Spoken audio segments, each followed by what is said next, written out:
شمس اف ام. شمس اف ام، وين انتي وين احنا.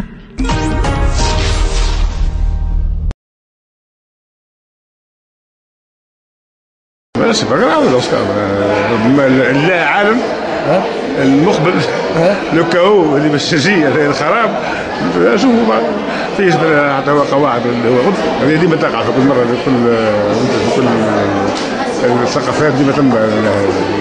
تو الدستور شي كملوه قبل نهايه العالم ولا ايه؟ اساسي زعما ممكن كان غدوه سورتو كان دستور لا عمل عقوبه ولا عمل جمهوريه ولا عمل انتخابات.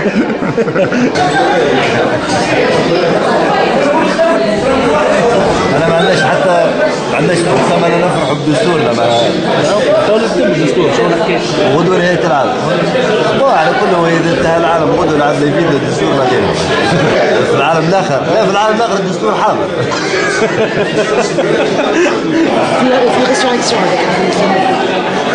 بالحق العالم شوفوا الدستور ما يقدرش شو نحكي.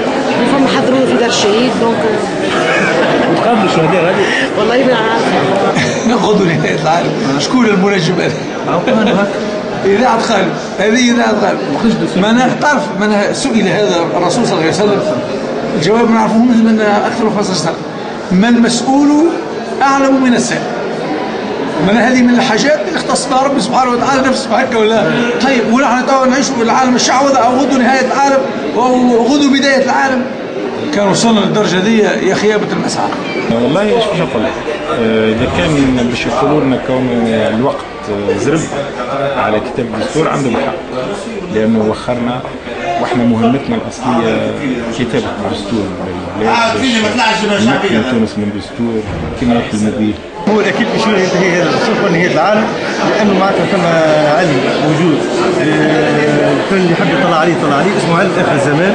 هذه الارهاصات نتاعو موجوده توا اخر الزمان، لكن قطعا واكيدا اللي يقرا في السنه واللي يقرا في القران ويسمع فيه مليح في الايات نتاعو يعرف انه هذا الزمان اخر الزمان، لكن مش الفانتيان قطعا واكيدا، لانه ثم علامات ما زالت تجي.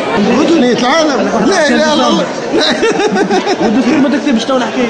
صحيح كان نهاية العالم واحد صبر مشينا. تغنتوبوا قبل الساعة كان باش تدير عام مازال يكسروا على الدستور. خلي واحد يتوب ربي هو باش يقابل مولاه. والله باهي. وقتاش الدستور؟ الدستور بعد الميزانية باش نبدأ في نقاش عام حول الدستور قبل ما يوفى العالم إن شاء الله. هو أنا نتصور تعرف وقتاش نهاية العالم وقت اللي ماشي السيسي يكملوا الدستور. وقت سيء في العالم ما عادش ما حد شايف. اسكت مانيش قال لي فما دستور للعالم بعد العالم فما دستور العالم ودستور الجيش عند سيدي احمد. هذيك حاجه اخرى.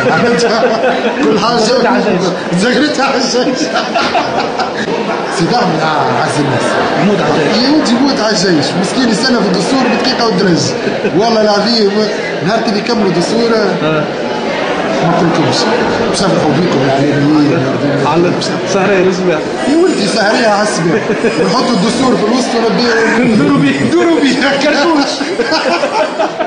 قالوا لي الاولاد توا وصلوا غدوه كل وقت في العائلات كل ما نجلو هيك نهاية العالم بإذن الله والدستور يكتب بإذن الله.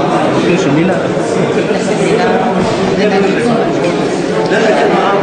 هو تكتب وتنقص المناقش تونس ما تكتبش عليه. تهنيو عليه معناها دستور البلاد تهنيو عليه. تهنيو معناها في العالم ودستور ما يوفاش العالم، ترى ما يوفاش العالم. احنا نقول لهم كيما اللي عنده ميموار، نعرفش كي تخدموا الميموار تاع الاتيود، الخدمه هذيك كي نتاع الدار كي البنيون كي لو كادغور يمشي له ويرجع يخدم هكا واعمل هكا واعمل هكا ويخدم مفسخ وصحيح وغالس. اللي كنت تاخذ دو طون وليك اكبر خدمه واكثر حاجه تتعمق بها وتفهم بها الميموار نتاعك. تقعد كي سوفلونس تحدد سوفلونس ما شاء الله مساند جدا يا رب. شمس اف ام. شمس اف ام، وين انتي وين احنا.